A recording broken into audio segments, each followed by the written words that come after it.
Bueno, pues les presento a Claudia, una muy buena amiga, hermana de otra madre. La idea nació porque empecé a leer el libro, empecé a leer todo lo de Frida y bueno, yo sabía que Clau había estado mucho tiempo en el Museo de Frida y pues sabía de primera mano todo lo que había pasado y ha viajado mucho con las obras de Frida de aquí a allá, del otro lado. Y pues si alguien nos podía como empapar un poquito, dar un poquito más del contexto, pues podría ser ella y sería como importante que luego nos quedamos con algunas lagunas en las lecturas, qué pasó, pues no conozco mayor experta en Frida que Claudia porque estuvo ahí en su casa, en su cama casi casi, entonces nos puede contar de todo un poco. Bueno, eso es como que la introducción general. Clau es experta, conocedora. La vida la llevó al Museo de Frida y lo disfrutó mucho. Y la lleva a muchos lados. Qué bonito trabajo. Pues creo que eso. Muchas gracias a las dos, tanto a Anita por hacer la gestión de la charla, que fue la que también, pues obviamente la propuso, y a Claudia por haber aceptado estar con nosotros. Entonces, bueno, me imagino que Anita también te contó el libro que era, y Así es. vamos a hablar el domingo con la autora, pero obviamente pues no tiene el mismo trabajo con las obras que lo tienes tú. Entonces, hasta yo creo que le va a dar envidia a ella también. Después nos va a pedir su contacto. Muchas gracias, Claudia. Y bueno, te dejo aquí, se puede compartir si es que tuvieras diapositivas, está abierta la pizarra, Claudia. Entonces, Perfecto. todo tuyo, el Muchas espacio. gracias. Gracias. Bueno, primero les quiero contar un poquito sobre mí. Yo soy licenciada en diseño gráfico y estoy estudiando actualmente la maestría en gestión cultural. Como dice Anita, por azares del destino llegué al Museo Frida Kahlo hace muchos años y pues ahí estuve trabajando casi 9 años, estuve ahí. No me considero una experta en Frida, porque de Frida hay miles de cosas que conocer y de saber y de información y cada día van saliendo cosas nuevas y investigaciones nuevas, entonces no me considero una experta, pero creo que les puedo platicar bastante sobre ella. Yo me encargaba del área de exposiciones en el museo y fue un área que se desarrolló realmente hace poco, no existían las exposiciones de Frida de parte del Museo Frida Kahlo. Y hasta el 2018 fue que empezó a salir objetos personales, no tanto obras, sino objetos personales. Y bueno, ya les hablaré un poquito más de eso.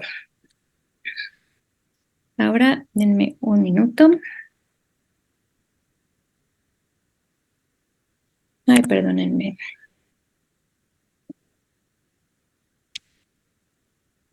Listo, pues vamos a empezar un poquito como de dónde viene Frida y de dónde viene el nombre de Kahlo, que todo empieza con su papá, Guillermo Kahlo, que en realidad su nombre es Carl Wilhelm Kahlo, es alemán. Y por azares del destino, el cual no sabemos realmente cuál fue, vino a México. Vino a México, se estableció y cuando tenía 19 años, era realmente joven. Entonces llega a México y tiene una empresa, bueno, una pequeña tienda de joyería en el centro de México, porque toda su familia se dedicaba un poco a eso. Y como hobby tenía la fotografía, que en esos que fue alrededor de 1870 que estuvo por aquí, entonces eh, va a ir creciendo con la fotografía.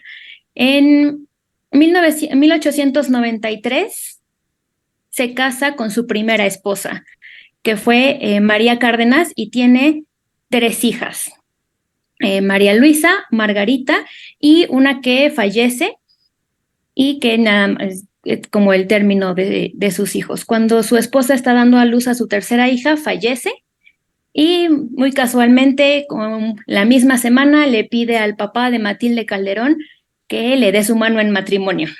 Entonces, tenía 2 hijas y se casa muy pronto. A los 3 años de haberse casado, se vuelve a casar, que es con la mamá de Frida, que es Matilde Calderón. Con ella tiene 4 hijas, que son Matilde, Adriana, Frida y Cristina.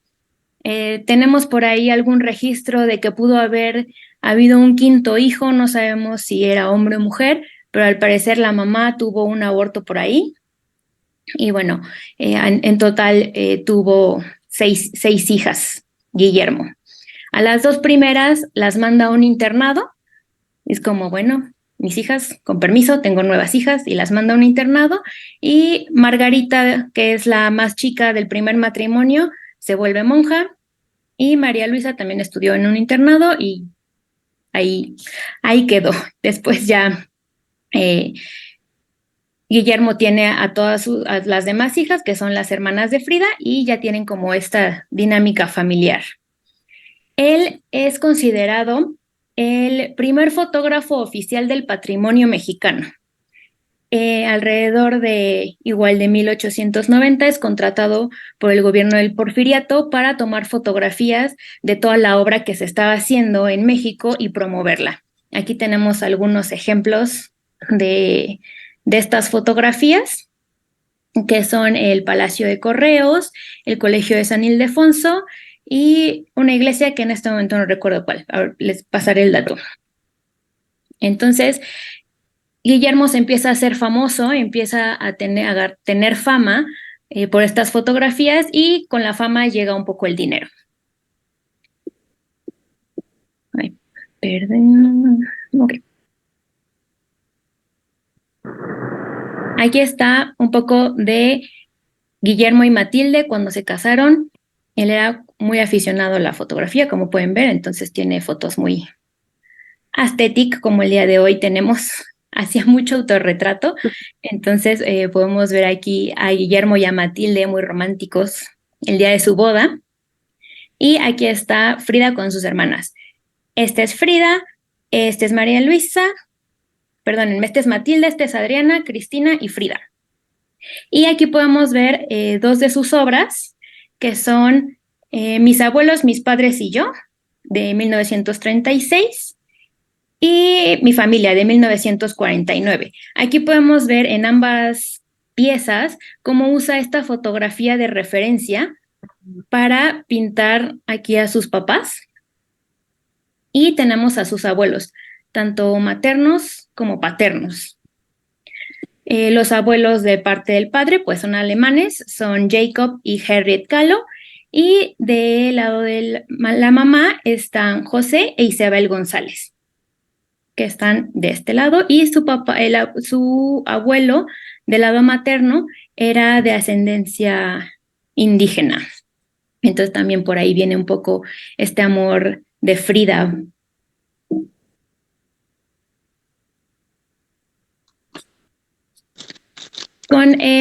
Pues con la fama que va creando como fotógrafo, va haciendo de dinero y compra un terreno en lo que en ese momento eran las afueras de Ciudad de México, que es el barrio, bueno, el área de Coyoacán.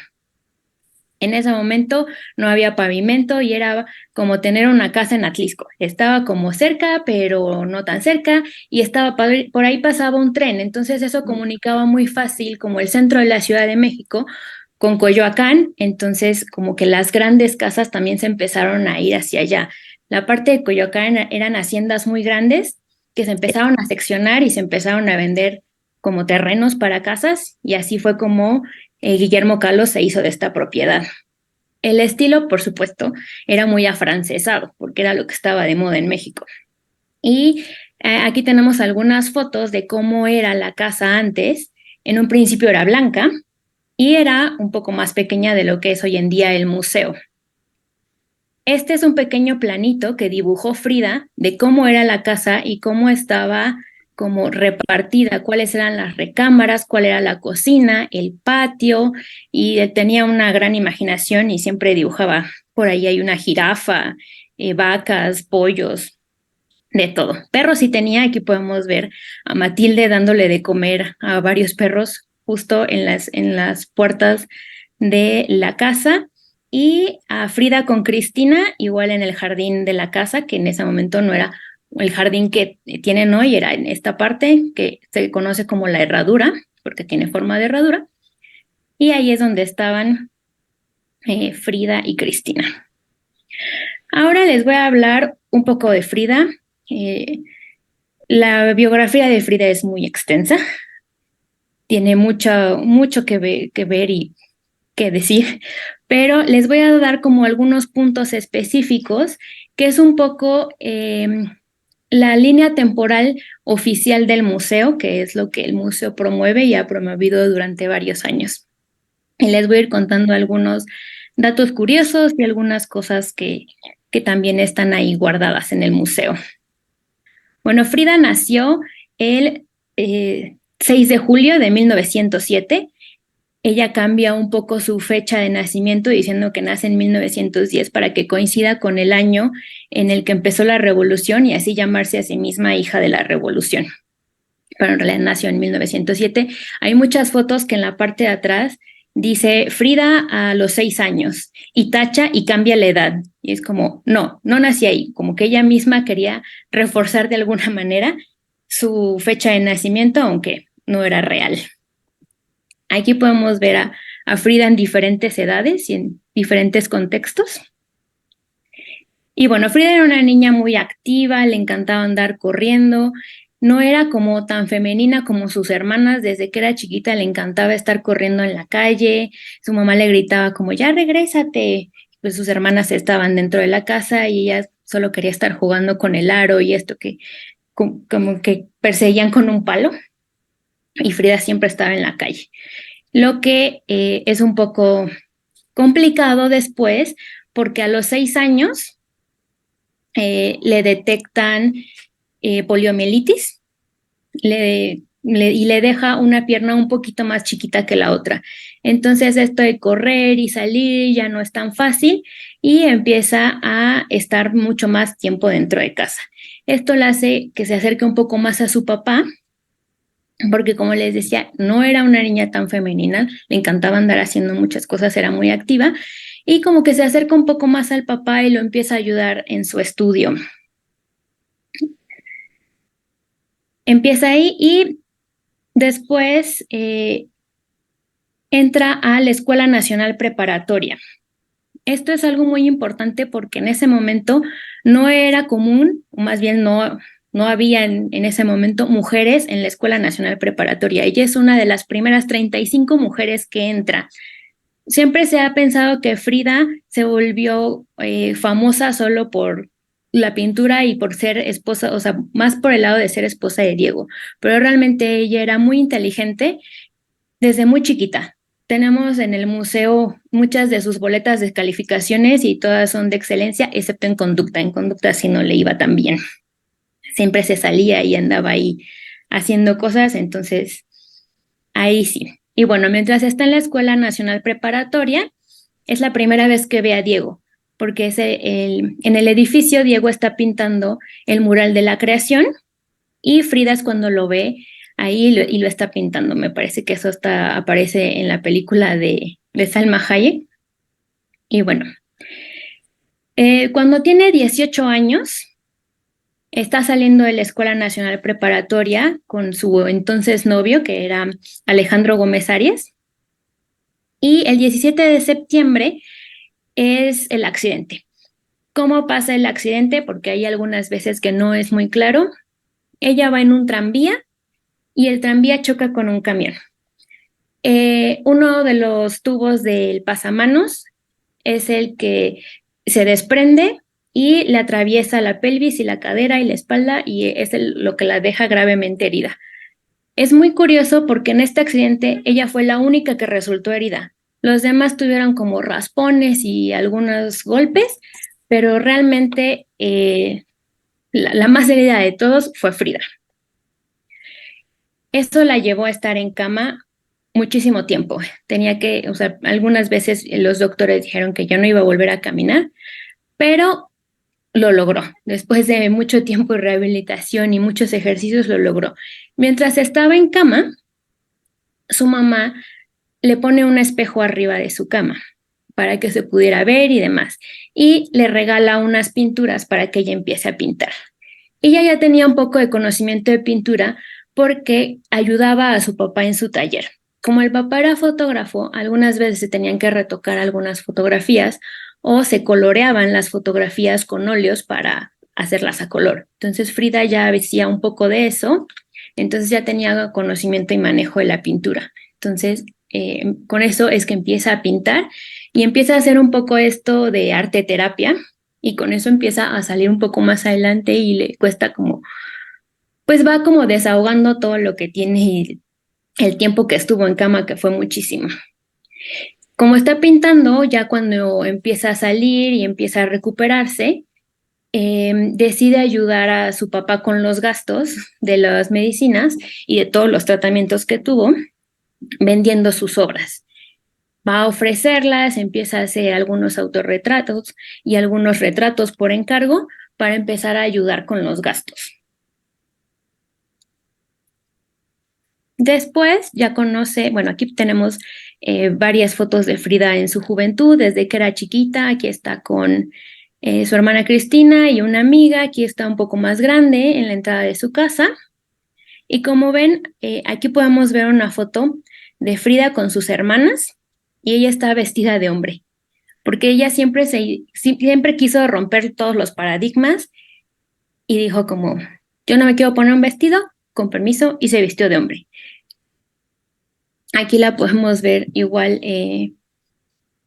vestida de hombre con una gorra que es de los Cachuchas, que era un grupo que estaba en la Escuela Nacional Preparatoria, que era un grupo como de élite dentro de la preparatoria, y ella ya parte de ellos, porque como les digo, era realmente lista y tenía ideas muy innovadoras y diferentes, y o sea, realmente se ganaba los lugares en los que estaba.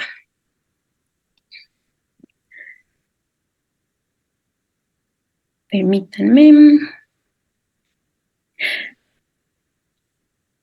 Después, por amigos en común, que es la fotógrafa Tina Modotti, conoce a Diego. Conoce a Diego, conoce a muchos artistas, se empieza a involucrar un poco más en el mundo del arte y de lo que ahora es como las celebridades. Se empieza a involucrar con ellos y tiene contacto con gente como Dolores del Río, Nicolás Murray, aquí está con Trotsky, y bueno, toda su vida empieza a cambiar. En 1929 se casa con Diego Rivera y bueno, como se casa con Diego y Diego en ese momento está como en el momento cúspide de su carrera como artista, viven en San Francisco, en Nueva York, viajan por todos lados y conoce a Nicolás Murray, que es este fotógrafo húngaro, que después va a ser muy importante en su vida, primero porque fue uno de sus amantes más recurrentes y porque es el que le hizo muchas de las fotografías que la pusieron en el mapa y que estuvo en la portada de Vogue, y muchas de las fotos a color que existen de Frida las tomó él. Entonces cobra como mucha importancia dentro de su vida.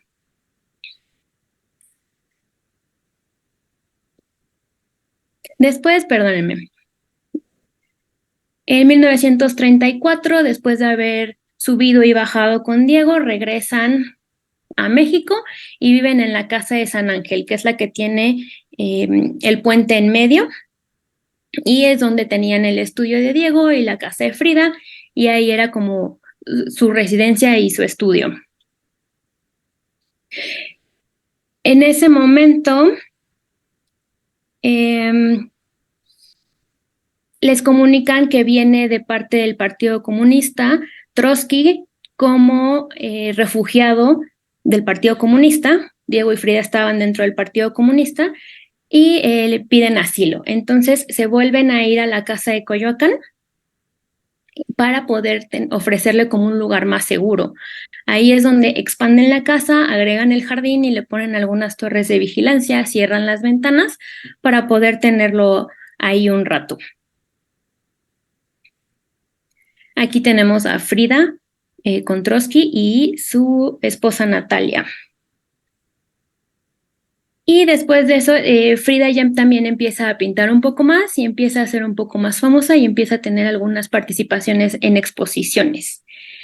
En 1938, André Breton, que es uno de los principales, digamos que participantes del surrealismo, invita a Frida a Nueva York para que haga una exposición.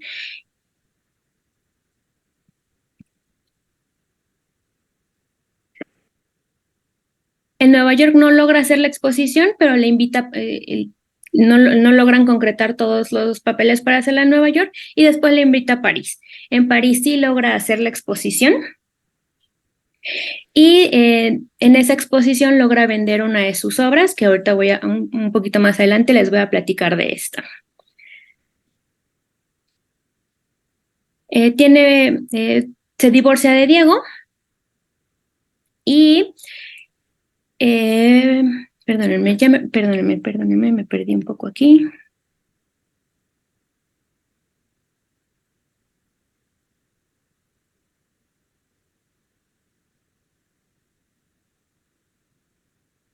Ya, disculpen. Se divorcia de Diego y empieza a tener otra vez problemas de salud. Durante toda su vida, Frida sufrió muchísimo de la espalda a causa del accidente que tuvo. Siempre tuvo problemas, estuvo hospitalizada varias veces, salía y entraba de los hospitales, pero ya al final de su vida tuvo que retomar los corsets para poder ayudarla con la espalda, porque sufría muchísimo. Muchas veces pintaba en cama porque de verdad no se podía mover, el dolor era insoportable y justamente decían mucho que Frida se vestía como entre más cosas tuviera Frida encima, era que sentía más dolor, porque trataba de taparlo con las alhajas y el maquillaje, y como todo lo que se pusiera encima era como para tapar el dolor. Sobre todo usaba estas faldas muy amplias y los huipiles que son tradicionales de Oaxaca, de la zona del Istmo de Tehuantepec, para justamente porque le quedaban muy holgados, entonces no se veía el corset de abajo y podía estar como un poco más libre. Frida también fue como muy pionera en la parte de la vestimenta, porque en ese entonces pues estaba muy de moda la moda francesa y toda la ropa europea y como otro tipo de corsets que no fueran médicos. Y a ella no le importó. Ella dijo, a mí me gusta la ropa mexicana, a mí me gusta, se sentía muy orgullosa de su cultura y usaba toda esta ropa. Muchas veces hasta se llegaron a burlar de ella porque siempre traía tantas cosas colgadas que sonaban como campanitas. Entonces era como de, ahí viene Frida porque ya la escuchamos que viene. O sea, desde antes de entrar a un cuarto ya se hacía presente con todo lo que traía encima. Y ahorita también les voy a hablar un poquito de eso. Y ya, bueno, al final, Frida, se divorcia de Diego y después se vuelven a casar en San Francisco. Y tienen una relación un poco complicada porque se vuelven a casar, pero duermen en cuartos separados. De hecho, en el Museo de Coyoacán, en la Casa Azul, pueden visitar como el cuarto de Diego, que era donde se quedaba Diego, y el cuarto de Frida, que era donde ella estaba en el primer piso, porque ya era una relación como más amistosa.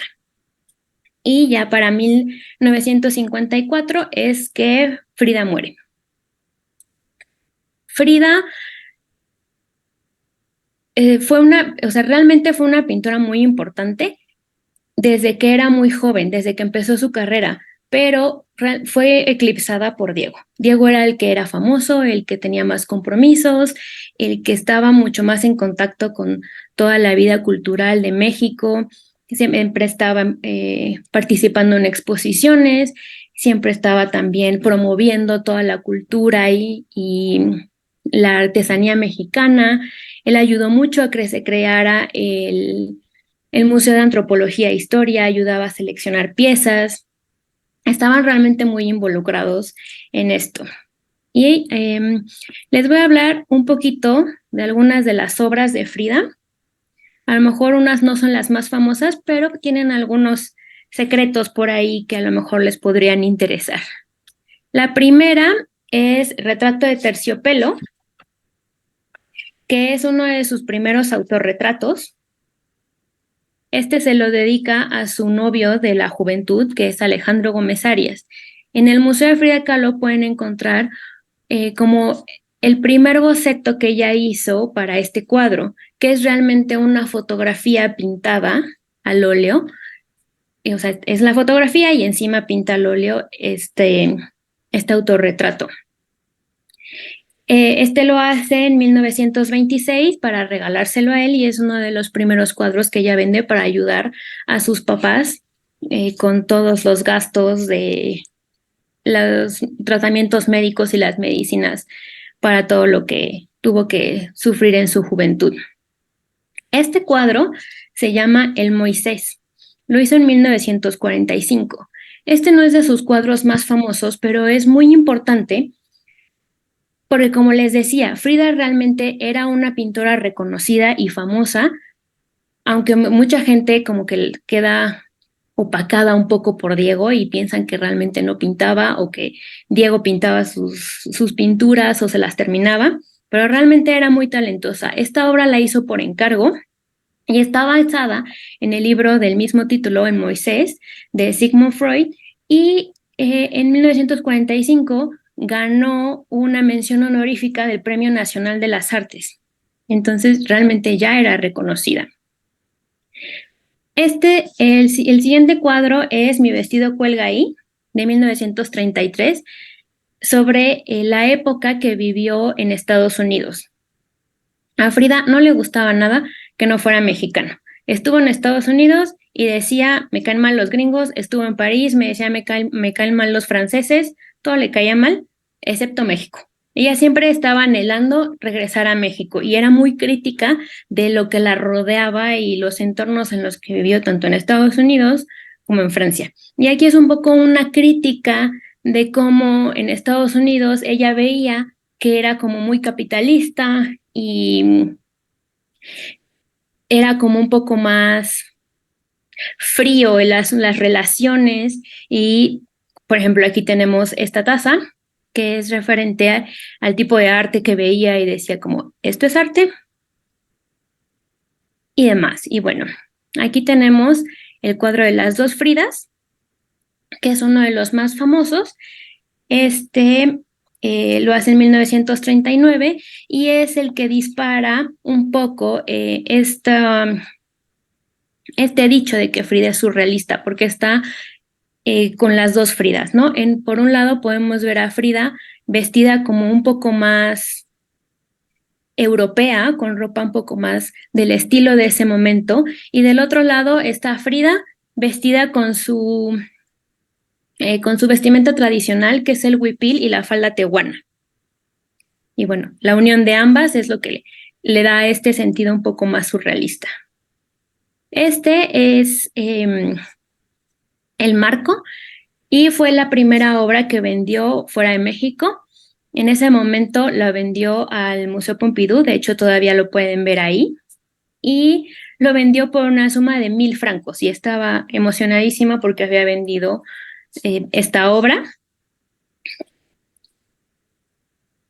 Y por ahí también está hasta el recibo en el Museo Frida Kahlo, está el recibo de esta obra y cómo fue la transacción de pagar, de que recibiera estos 1,000 francos. Y finalmente tenemos de las sandías, que es Viva la Vida. Está firmado en 1954, por lo que se cree que es el último cuadro de Frida. Sin embargo, por el tipo de técnica que ya tenía al final de su vida, que ya como el dolor era tan intenso, las pinceladas ya no eran tan precisas. Entonces, lo que se cree es que el cuadro ya lo tenía y solo lo firmó poniéndole esta frase que resume como toda la vida de Frida, que nunca se dio por vencida, a pesar del dolor, a pesar de todos los infortunios que pasó, pues fue como viva la vida y aún en sus últimos momentos siempre estuvo muy optimista. Esta última obra se llama Diego y yo y tiene una gran relevancia en el mundo del arte en este momento porque en 2001 se convirtió en la obra latinoamericana más cara del mundo, de la historia del arte. Se subastó en 34.9 millones y es la suma más alta que se ha tenido por una obra latinoamericana, de un artista latinoamericano. Y bueno, la influencia de Frida llega hasta muchos años después, en el que muchos diseñadores, por ejemplo, en este caso les estoy mostrando algunas piezas de diseñadores bastante famosos. Tenemos algunas piezas de Givenchy y de Jean-Paul Gaultier, que alrededor de 1990 hicieron estas colecciones inspiradas en Frida. Aquí podemos ver algunos que tienen como corsets. Estos tienen corsets, estos tienen corsets. Y este es también de un diseñador llamado Daires, que hace igual corset con estas hebillas de cuero. Y todos estos vestidos estuvieron expuestos en algún momento en el Museo Frida Kahlo como parte de la exposición Las apariencias engañan, que habla justamente de cómo Frida construye una identidad a partir de su vestimenta. Frida, orgullosa de sus raíces, su mamá era oaxaqueña, entonces de ahí también toma mucho orgullo y empieza a adoptar toda esta vestimenta. En algunas fotos de cuando es joven la podemos ver que viste un poco más, aparte de cuando se vestía de hombre, igual vestía un poco más tradicional, y conforme va creciendo empieza a usar más rebozos y empieza a decorar su casa también de esta manera. Es muy importante decir que realmente fue un parteaguas, porque en ese momento la moda era 100% francesa, y el ocupar como todo esto de arte popular que empezaba a surgir un poco, y ella le empezó a dar una importancia diferente.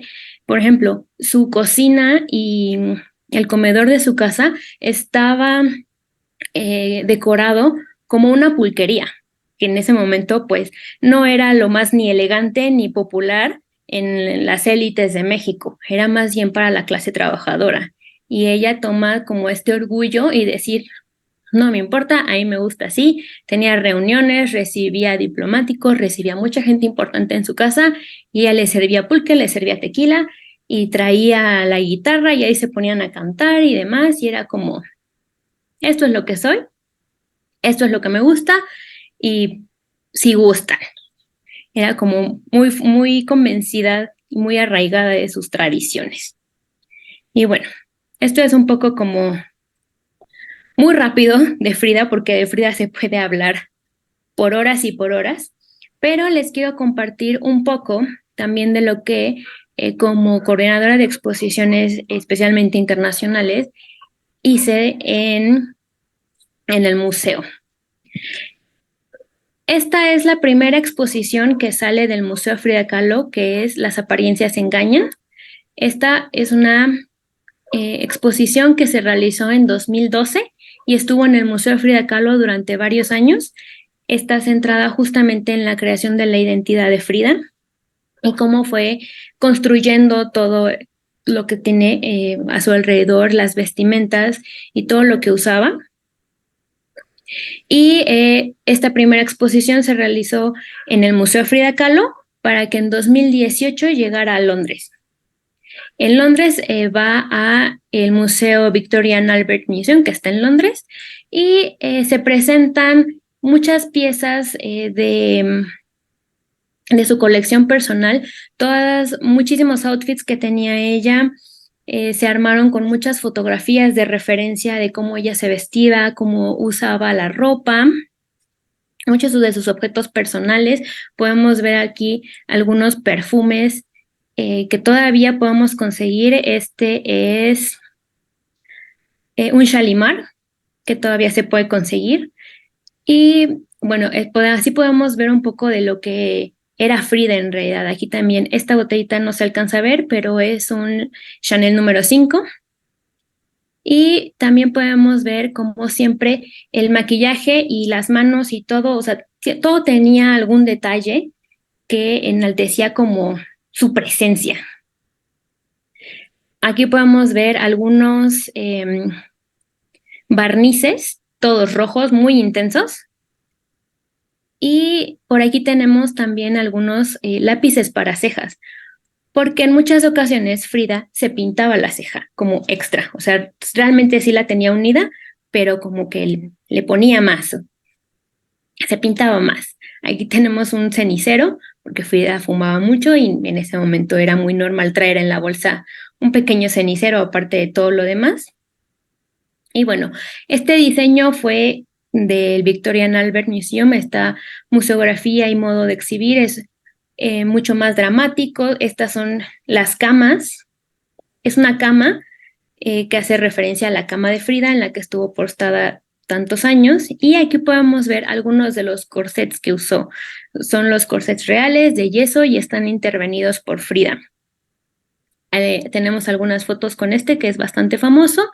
Y bueno, aquí podemos ver todos los outfits que se usaron.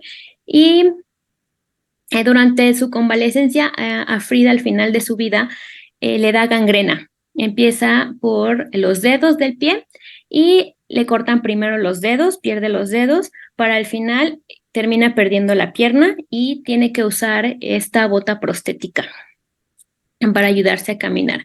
Esta es una bota que ella interviene cuando va a San Francisco, adquiere muchas cosas del barrio chino y ella misma interviene esto para crear este diseño y adaptarlo a la bota. Está la otra bota que usaba en el pie izquierdo, que fue el que conservó, y esta dentro de su bota prostética para tener como el par. Después, perdónenme, aquí en el Victorian Albert Museum, la exposición de Frida fue una de las más exitosas de toda la historia del museo. Tuvo alrededor de 600,000 visitantes en un tiempo como de 6 meses. De hecho, tuvieron que ampliar los horarios y tener horarios nocturnos. Normalmente cierran, me parece, como a las 5 de la tarde y terminaron cerrando a las 10 de la noche las últimas semanas, porque no se daban abasto con las filas y las filas y las filas de la gente que había afuera. Llamó muchísimo la atención y fue un éxito rotundo esta exposición en Londres. Después de Londres viaja al Brooklyn Museum, que está a las afueras de Nueva York, y bueno, esta es la misma exposición, pero el diseño va cambiando un poco. Es una museografía un poco más conservadora, pero también es un éxito rotundo. La gente viaja de muchas partes de Estados Unidos para llegar a ver esta exposición. Y, o sea, tiene casi los mismos objetos, pero con una museografía diferente. Mira, aquí podemos ver cómo está la bota y la pierna prostética con la bota roja que les estaba comentando hace un momento. Aquí podemos ver también algunos outfits que eran un poco más europeos, que era como lo que estaba de moda, y los outfits más tradicionales, que es lo que les comentaba del Istmo de Tehuantepec. Hacía como estas combinaciones y también compraba muchas telas, sobre todo sedas, y se mandaba a hacer faldas como con el mismo estilo oaxaqueño, pero con telas diferentes. Entonces hacía como ahí sus propias mezclas y sus propios diseños para adaptarse a lo que ella quería y lo que ella necesitaba. Estos son algunos de los collares que usaba también con sus outfits oaxaqueños. Estos se usan especialmente en las ceremonias de la vela de Oaxaca, que son todos de oro, y pues Frida los incorpora a sus outfits y a sus combinaciones. Después tenemos una exposición en San Francisco. Esta exposición estuvo en el The Young Museum, uno de los más grandes de San Francisco, pero para su mala suerte, la inauguración fue en marzo del 2020. Entonces llega justo la pandemia y tiene que cerrar la exposición. Ya tenían alrededor del 40% de los boletos vendidos para toda la duración de la exposición, porque había generado muchas expectativas. La gente que no había logrado llegar a Nueva York estaba esperando esta exposición en San Francisco, pero llega la pandemia y no se logra. Al final, después de más o menos 6 meses de estar cerrado, logran abrir, pero con todas las restricciones y todas las regulaciones, pues desafortunadamente esta exposición no es tan exitosa. Después se va a un pequeño pueblito que se llama Assen, en Holanda. Es un museo bastante grande en un pueblo muy pequeño y es un poco más para el público de Europa del Este porque ya la habíamos tenido en Londres. Aquí una vez más son los mismos objetos personales. De parte del museo viajan puros objetos personales. No viaja obra. Y la razón es porque cuando se crea el museo, se crea un fideicomiso. El fideicomiso estipula que la obra y todo lo que hay en el museo es parte de la herencia a México. Entonces, nada de lo que está en el museo como obra pictórica, sobre todo las camas, las camas de Frida, el caballete de Frida, todo el arte popular que tiene exhibido en la cocina, en el comedor, todo eso no puede salir de la casa porque es para el pueblo mexicano y para el disfrute del pueblo mexicano. Sin embargo, todo lo que está en esta exposición estaba escondido en un baño. Ese baño permaneció cerrado muchísimos años y hasta que se abren, como 50 años después de la muerte de Diego, se abren estos baños, sacan todo y se estipula que pues eso realmente no era parte de la casa, sino del baño. Entonces así es como puede viajar todos estos objetos personales. Las obras que se exhiben dentro de esta exposición, porque sí hay obra de Frida, son de colecciones privadas que la han ido prestando para ser parte de esta exposición y no en todas las sedes se ha expuesto la misma obra. Ha habido algunas variantes, en algunas la colección Gelman, que es una de las más grandes de Frida, es quien ha prestado más obra, sin embargo no en todas ha estado presente. Esta ha sido una de las exposiciones más grandes, porque se logró conjuntar la obra pictórica del Museo Dolores Olmedo, quien tiene una de las más grandes colecciones de obra de Frida. En el Museo de Frida Kahlo hay mucha obra de Frida, pero no tanta obra de Caballete, que son los óleos que te pintó Frida. Hay muchísimos dibujos y bocetos y muchísimas cosas que dejó, pero realmente obra de Caballete hay poca. Hay mucha y muy importante, tiene mucha importancia, pero no son de las más conocidas. Y aquí podemos ver a la reina de Países Bajos, que fue como la invitada de honor en esta exposición. Ella es argentina y pues bueno, al tener una figura latinoamericana presente en Holanda, fue un gran movimiento, entonces tuvimos de invitada a la reina. Esta es la última edición de la misma exposición, que es Las apariencias engañan, y fue hace un año, 2022, no fue hace un año, pero en 2022, fue esta exposición, que es la misma. Una vez más, tenemos los mismos objetos expuestos de una manera diferente. Este es el Museo de la Moda de París, el Palais Galliera, que es parte de los museos de París y está en el mismo rango que el Louvre. Es muy importante y hasta ahí llegó Frida. Aquí obviamente se hace un poco más de énfasis en todo el textil y todos los accesorios que usa Frida, y también rompió récords de asistencia y fue una de las exposiciones más visitadas ese año en París. Y bueno, como mención honorífica, tengo esta exposición que se llama Modern Identities. Esta exposición era el conjunto de 3 artistas que tienen como unas vidas muy similares, que son Frida Kahlo, Amrita Shergill e Irma Stern.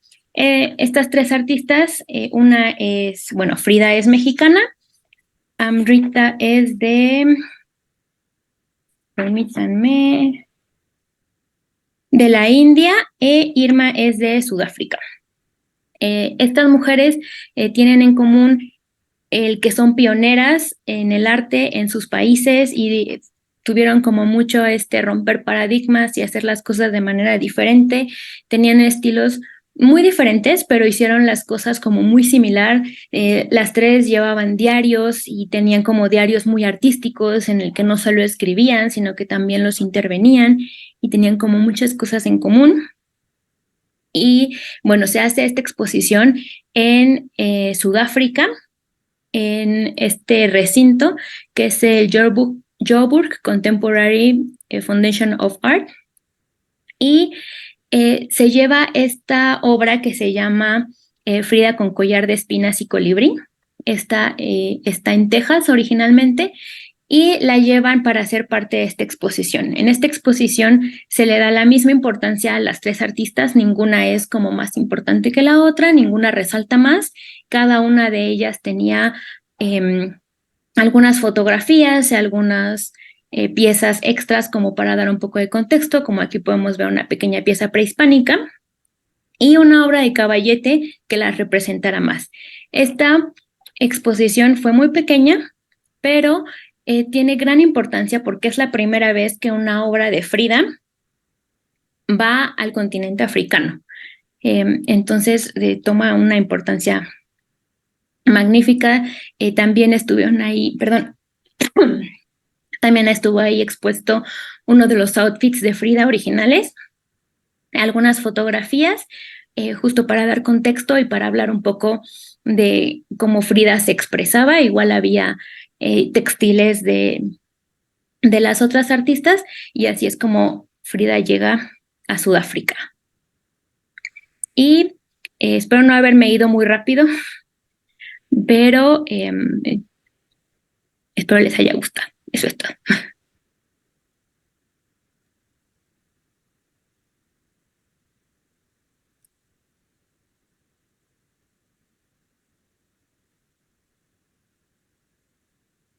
¿Alguien tiene Ahí alguna es cuando duda? pueden prender su micro y ya damos el aplauso. Muchas gracias. Ajá, está esta parte también, si quieren hacer algún comentario. Muchas gracias, Clau. Estuvo, creo que, muy interesante. Y esto cuando nos comparten las imágenes, creo que siempre es como el complemento de lo que nos ibas platicando. Te lo agradezco mucho. Silvi,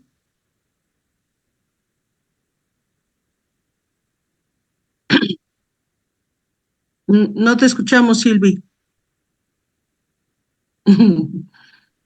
Ajá, no le quité el mute. Bueno, antes que nada, muchísimas gracias por compartirnos tu tiempo y tu conocimiento. Creo que todos identificamos perfectamente a Frida porque es una obra muy mexicana, ¿no? Y cuando pensamos en pintores, mujeres, es de las primeras que se nos viene a la mente, ¿no? Me interesa mucho el tema porque precisamente leímos La Mesa Herida, qué tanto hay de cierto de que se volvió a encontrar y así, entonces ¿cómo pierdes una obra tan grande? ¿No? O sea, está pintada es grande por lo que mencionan, y está pintada en madera, ¿no? Entonces, no sé si ahí fue, obviamente es una novela, ¿no? Pero no sé qué tanto de investigación realmente hay detrás de la autora, que yo creo que también nos va a contar el domingo, pero pues me gustaría saber un poquito más de la obra justo de La Mesa Herida. Mira, de esa obra no existe mucha información, entonces la verdad por eso no quise tocar como mucho ese tema para no darles información incorrecta. Entonces, la verdad de esa obra no tengo mucho conocimiento, conozco más como un poco de la vida de Frida y de todos sus objetos personales. Ok, muchísimas gracias. Y otra pregunta, ¿qué tanto sí se llevaba con su hermana Cristina? No sé si tienen registro de qué pasó con Cristina después de que Frida falleció, porque realmente falleció muy joven. Sí, pues realmente la relación de Frida y Cristina era muy cercana. Desde que eran muy niñas, como que el rango de edad era mucho más corto entre Cristina y Frida, entonces se llevaban mucho. Como les decía, al parecer hay como registros de que la mamá perdió un hijo estuvo entre Adriana y Frida. Entonces eso la separa un poco en edad. Matilde y Adriana como que se llevaban por su lado y Frida y Cristina se llevaban por el suyo. y realmente la relación era muy cercana. Cristina se casa y tiene 2 hijos, pero tiene un matrimonio como muy complicado. Eh, Al final termina divorciándose y es cuando se muda con Diego y con Frida porque la acogen un poco después de todo lo que pasó durante este divorcio y matrimonio, porque en ese momento pues el divorcio no era tan común ni tan bien visto, y sobre todo en una familia tan católica como era la de Frida, porque su mamá era realmente muy católica, muy conservadora. Entonces la acogen y es como este resguardo, o sea, realmente Cristina siempre pudo confiar en Frida. Y al final, a pesar de todos los problemas que tuvieron y todas las diferencias y todo lo que haya pasado, la relación permanece y eh, Frida también continúa estando muy cerca de los hijos de Cristina. Y hoy en día la familia de Cristina, los nietos de uno de los hijos de Cristina, siguen muy en contacto con el museo y están como muy al pendiente de todo lo que pase y todo lo que se pueda publicar de Frida. Muchísimas gracias.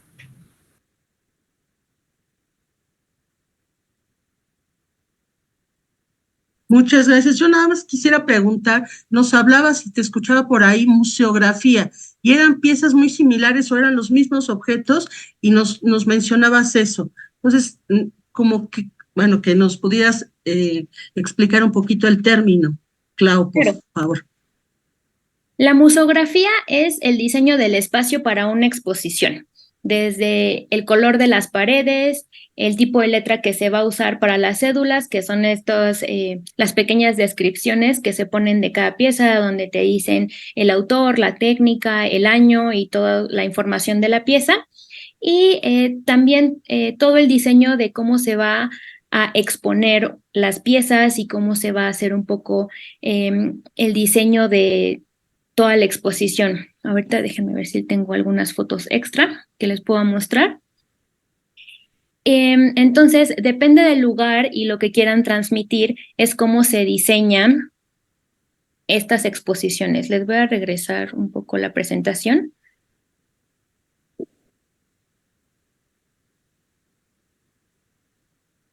Por ejemplo, aquí, esta es la exposición de París.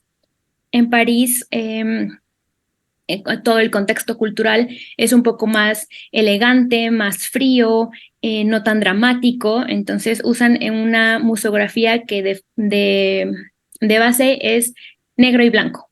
Todas las paredes, todos los soportes, todo lo que se usa es negro y blanco. Por ejemplo, aquí parece que los corsets están flotando porque no se ve justamente, bueno, aquí se puede ver un poquitito de cómo está el soporte. Y bueno, esto es parte del diseño museográfico. En Holanda querían algo explosivo, algo que remitiera a la Casa Azul, entonces todos los pasillos, todas las paredes, todo era azul, absolutamente todo era azul. Consiguieron el pantone exacto de la Casa Azul para que fuera exactamente el mismo tono. Y bueno, aquí podemos ver cómo usaron fotos de la cara de Frida, únicamente la cara, para representar justamente todos los outfits. Y es como este diálogo entre la cara de Frida y lo que usaba. Entonces, no es como poner directamente algo tan literal de poner la cara de Frida en el maniquí para que sepas que es de Frida. Aquí también los espacios eran un poco más grandes. Esta es la de San Francisco. También tenían un público que podía acercarse más al latino, que estaba mucho más en contexto. Entonces, no necesitaron tanta explicación. Por ejemplo, aquí en el de París tenían un pasillo que era completamente de contexto de la vida de Frida, porque a lo mejor no es tan conocida. Y aquí ya era un poco más conocida, entonces se centraron más en algunas otras fotografías como más actuales y no tanto como la historia de trasfondo. En este diseño también es un poco más clásico, mucho más blanco, que le da como mucho más importancia a las piezas. En el de Holanda era como toda la experiencia de andar caminando por los laberintos que se crearon, y aquí eran espacios más abiertos. donde le dabas la importancia a la pieza y como que el visitante tiene una experiencia como más cercana, donde te puedes acercar literalmente un poco más a la pieza, verla de cerca y cómo cambiar como todos estos recorridos y cómo la gente lo ve. A pesar de que son las mismitas piezas, en casi todas tuvieron la misma cantidad de outfits, los corsets, los objetos personales, pero el cómo se presentan al público es como algo que le da como un punch para comunicar cosas diferentes. Esta es la de Londres. Esta es como mucho más dramática, mucho más teatral. Había mucho juego de luces y de sombras. Aquí, como les decía, usaron como este diseño de la cama de Frida para hacer las vitrinas y que ahí pudieran exponer algunos objetos personales. Esto que les mostraba aquí de los objetos están dentro de una de estas vitrinas en forma de cama. Entonces es como súper dramático tener camas, que fue donde Frida pasó mucho tiempo de su vida, tener como todos los objetos personales. Y bueno, aquí en la parte del outfit el diseño es una pirámide. Tanto la pirámide de abajo y una pirámide invertida en la parte de arriba, también pues para tener como esta percepción de lo latino y de lo mexicano que tiene un poco el extranjero sobre nosotros, pero también eso hace que pueda tener como un mayor enganche y puedas comunicar mejor toda la historia de Frida y todo como la personalización que tuvo de todos sus outfits y de todo, y por ejemplo, aquí el de en medio está flotando, también como les digo, un poco más dramático, y bueno, así son los ingleses. Varía mucho dependiendo del contexto de cada exposición. Gracias. Viri, y por aquí también te escribieron otra pregunta, pero va Viri. Adelante, Viri. Gracias. Buenas noches, Claudia. Bueno, primero que nada, agradecerte toda esta información que nos compartiste. A mí, la verdad, me encanta Frida Kahlo. Me encanta su historia. Considero que es como una mujer que a pesar de todo, o sea, de vivir en la época en que vivió, también mostró mucha resiliencia, sin tomar en cuenta todo el tema, ¿no? de Diego Rivera y eso, pero fue una mujer que enseñó muchísimo, bueno, al menos a mí, ¿no? Me enseña mucho de cómo superó todo y cómo usó la adversidad como una palanca o algo para elevarse y no quedarse ahí. Así es. Tengo dos preguntas para ti. Y van de la mano. ¿Qué dentro de todo lo que tú estuviste y que sabes de Frida, cuáles han sido las dos cosas en cuanto a su vida? Bueno, más bien una cosa, pero en cuanto a su vida y objetos personales que te ha impactado más. Bueno, creo que definitivamente la pierna prostética es una de las piezas más impactantes de todas, porque a lo mejor se ve muy sencilla, pero saber que ella lo usó como parte de ella, o sea, la ayudó a caminar, toda esta parte estuvo amarrada a ella y demás, esa es realmente muy impactante. Y también hay unos, como le quedó después de la poliomielitis le quedó la pierna un poco más chiquita, eso le duró toda la vida. Y también hay unos zapatos que tienen una diferencia de tacón para que pudieran estar nivelados. Entonces, todo ese esfuerzo de Frida por aparentar ser como, no aparentar ser más bien, sino por ocultar todo este sufrimiento y todo lo que traía adentro, ella siempre mostraba una sonrisa, siempre era súper alegre, le encantaba la fiesta, le encantaba subir, bajar, andar en el argüende, y a pesar de todo el dolor que traía, siempre estaba metida en todo. Entonces, como esta parte de modificar todo y de hacer lo suyo y de expresarse a través de absolutamente todo lo que se ponía encima, es de las cosas más impactantes, y saber que ella estuvo involucrada en todo, en decir, por ejemplo, aquí está el cenicerito, Seguramente le regalaron el pequeño cenicero y ella le pintó el cigarro encima, o sea, todo tiene algo de Frida, siempre lo hizo todo suyo. Y ya no me acuerdo cuál era la otra pregunta, perdóname. Sí, no te preocupes. Una era de sus objetos personales y otro era de ella, de su vida en sí, que te había impactado más. Pues justamente como mencionabas, la resiliencia es también impactante, como, o sea, realmente cuando nos adentramos más en la biografía, eh, yo tuve la oportunidad de ver su historial médico, que va desde cómo nació hasta los últimos días de su vida.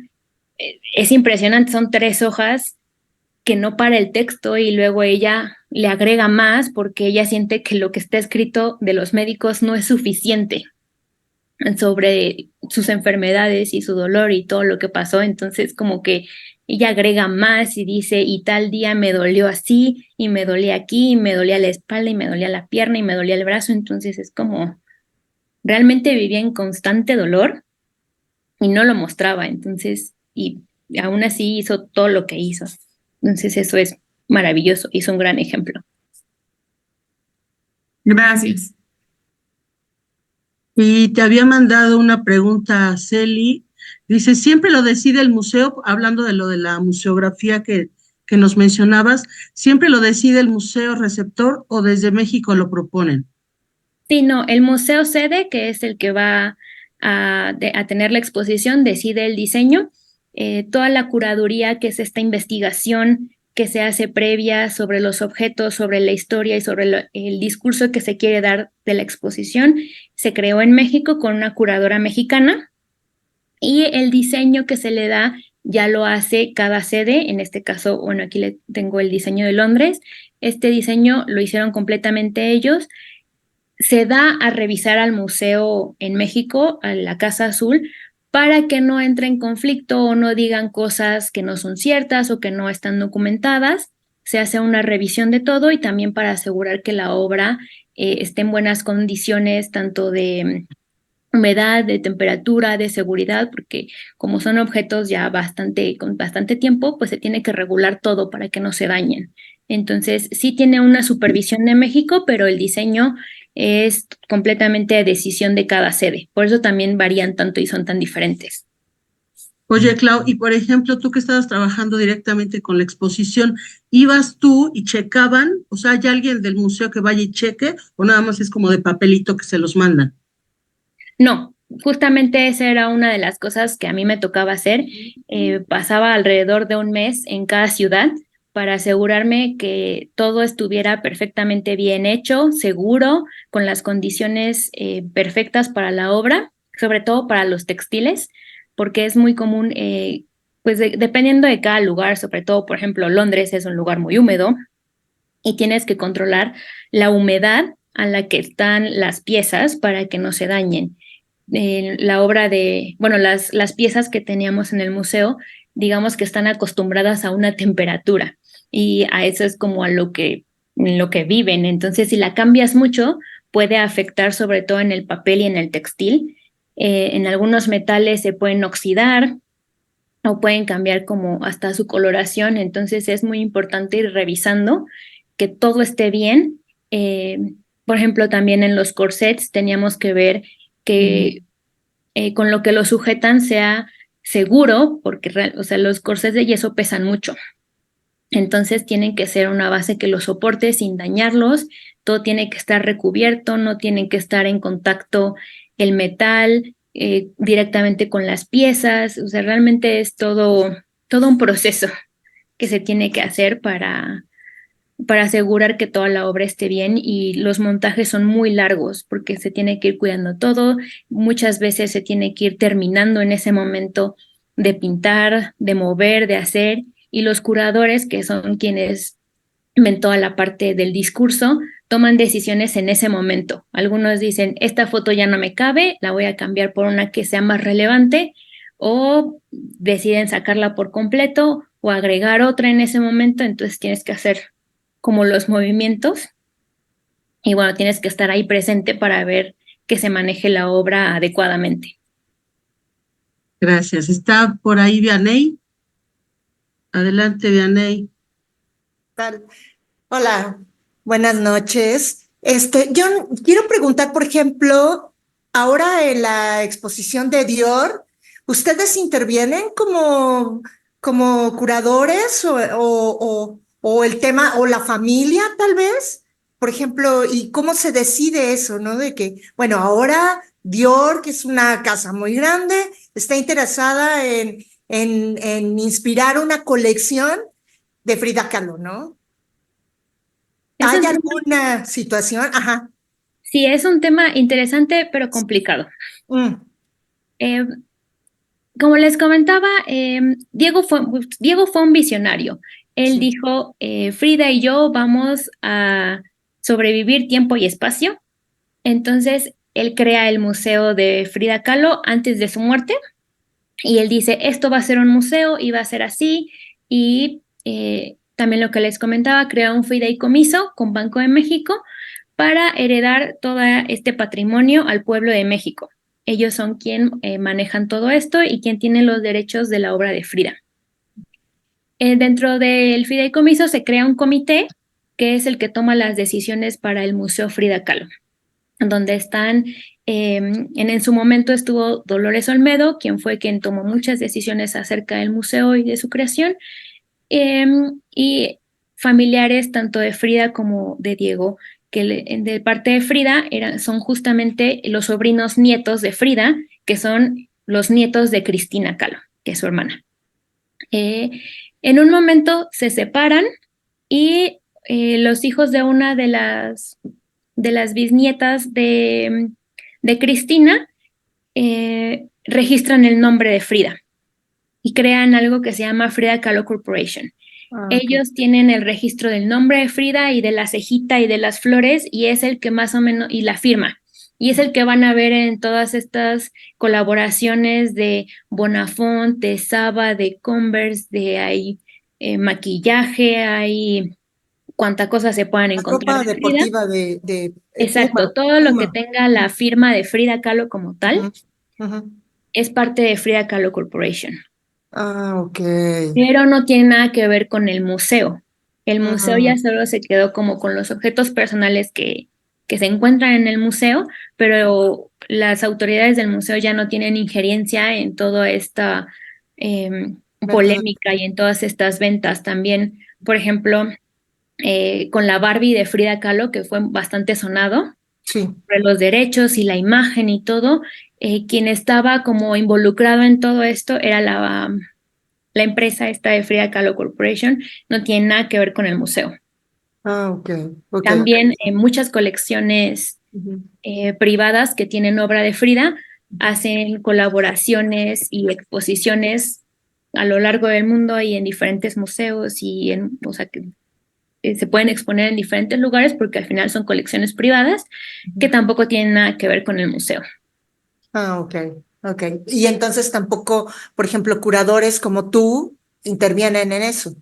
Sí, no, a menos que te llamen de manera externa, pero Ujú. realmente no, o sea, o sea, digamos que un curador se va a dedicar a una exposición o a la solicitud de préstamo de alguna obra, pero ya es como independiente. Ah, ok. Ok. Muchas gracias y mucho gusto.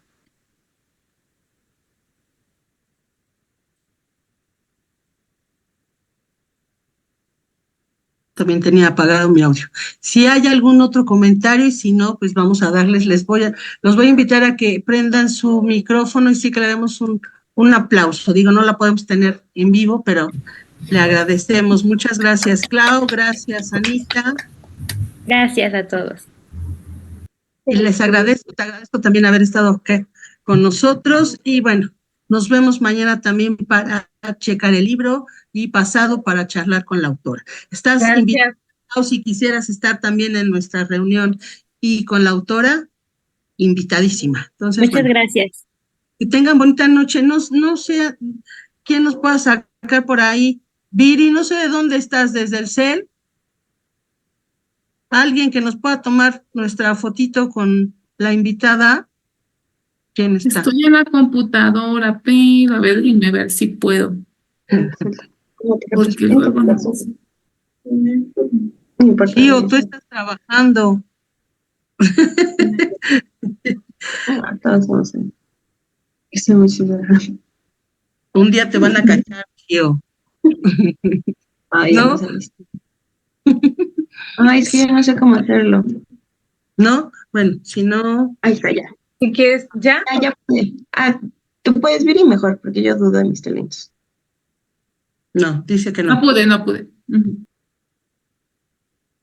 A ver. Entonces déjame intentarlo. Aquí. A ver. Va. ¿Listas?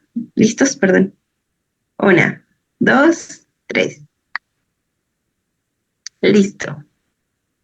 Muchas gracias. Entonces, que tengan bonita noche. Te voy a subir, Clau, la foto si me das permiso a la página y por ahí algún videíto de lo que pude grabar. Ajá. ¿Sí De me das acuerdo. permiso? Sí. Sí. Muchas gracias. Entonces, que tengan bonita noche. Descansen. Igualmente. Gracias, bye. Gracias.